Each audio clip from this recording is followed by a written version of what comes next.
ces petits pieds. Bon, aujourd'hui, plusieurs choses. Là, on va aller se chercher quelques noix de coco. Parce que demain, c'est Noël.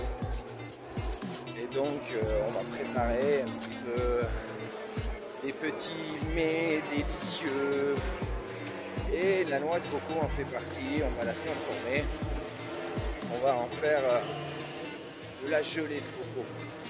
Voilà, parce que les enfants et moi-même adorons la gelée de coco. Alors avec mon Daniel, on part chercher des noix de coco. Voilà. Vous voyez un petit peu où on est. Très sympa. Plein d'oiseaux. Et aussi, hier, il nous est arrivé quelque chose à la pêche. Malheureusement, j'étais parti sans mon matériel, car le temps était très mauvais.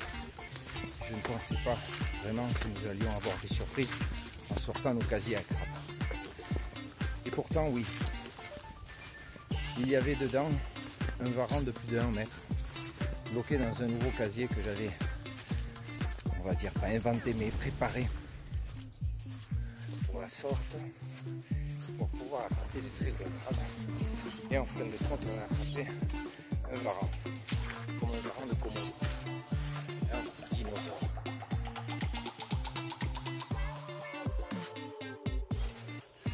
Voilà, un des derniers dinosaures sur cette planète. Et malheureusement, il s'est bloqué la tête dedans. Et quand la marée est montée, il s'est noyé. Donc, cette pauvre bête avait été déjà sérieusement attaquée par les crabes. Parce que ça faisait quand même 2 jours qu'il était là-bas. Et donc, une odeur pestilentielle s'en dégageait. Et nous n'avons pas pris l'initiative de le sortir de la boîte. Et après, on a tout laissé là-bas pour que les crabes finissent le travail. Donc, prochainement, on va mettre au point un piège un peu plus gros et on va essayer d'attraper un dinosaure. Mais bien évidemment, ça sera pour le relâcher par la suite. On ne va pas commencer à faire du mal à ces petites bêtes-là, plutôt à ces grosses bêtes-là, car il n'en reste plus beaucoup et il faut les protéger, les préserver. Mais en faisant un casier approprié, un piège approprié, on pourra le capturer sans lui faire de mal. Voilà, et comme ça, on pourra voir un vrai dinosaure devant nous. Voilà. Alors j'espère que ça va bien se passer, parce que vraiment c'est quelque chose qui me tiendrait à cœur de pouvoir en attraper un et de vous montrer ça les potes.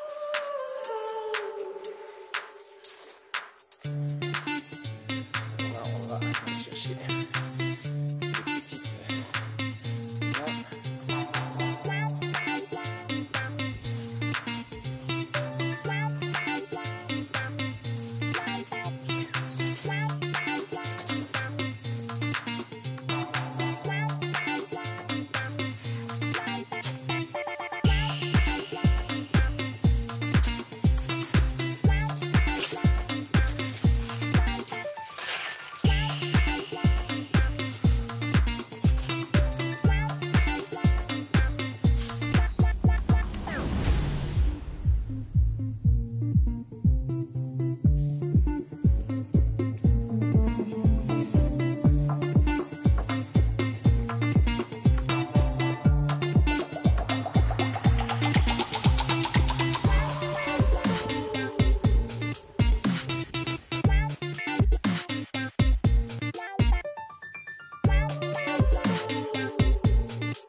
Qu'est-ce que tu as eu? Langam? Boulaï.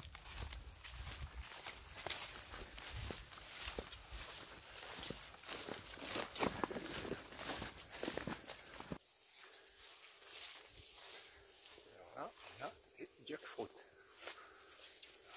Excusez-moi, mais j'ai oublié le nom.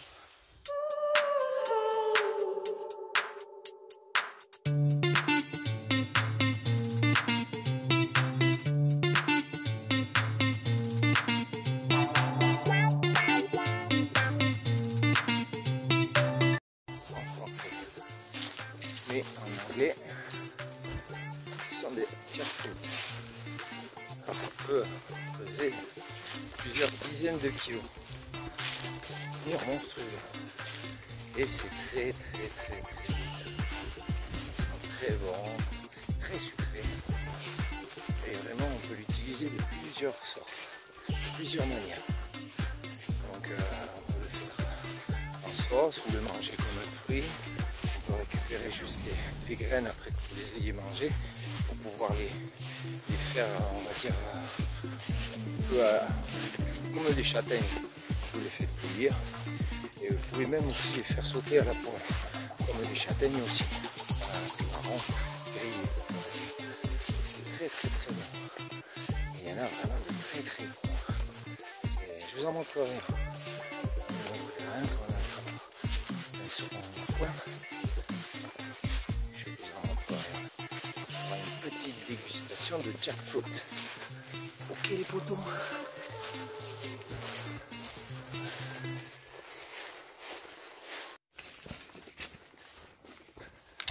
Ah, il faut dire que la noix de coco a des vertus fantastiques. Pendant la guerre, les soldats américains se servaient des noix de coco pour se perfuser. On utilisait ça comme du plasma.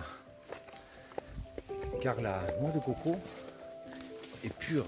C'est-à-dire que l'intérieur, l'alcool, le liquide est complètement stérile.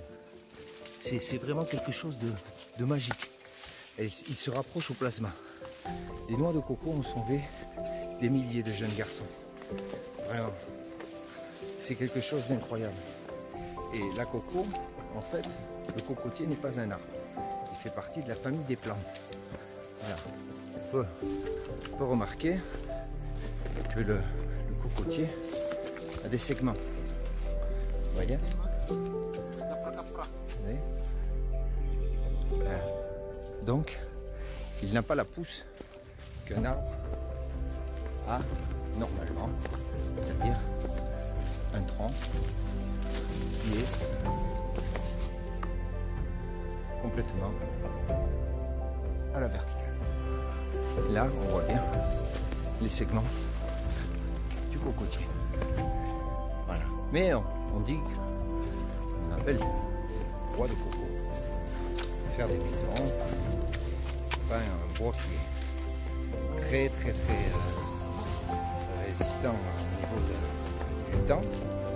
Mais si on y prend soin et qu'on lui pose un vernis, on peut le conserver bien presque 6 ou 7 années. Parce qu'en fait, les gens ici ne le protègent pas. Ou alors, ils s'y passent de l'huile de vidange. Mais c'est pas très écolo. C'est surtout que c'est pas très sain. Parce que l'huile de vidange, c'est vraiment, on va dire, vulgairement dégueulasse. Au niveau de hydrocarbures, des résidus de pétrole, enfin, c'est vraiment pas sympa, mais en même temps, les bestioles ne viennent pas grignoter le bois quand vous y mettez, quand vous l'imbibez d'huile de vidange. Bon, ça c'est un petit tuyau, parce que chez nous aussi on a des problèmes avec les bestioles de bois, donc si vous voulez planter des piquets quelque part dans le ciment avant de les rentrer, vous les imbibez d'huile de vidange. Voilà, mais de l'huile de vidange, utilisez la noire, la bien visqueuse. Plus elle est visqueuse, mieux elle est. Voilà.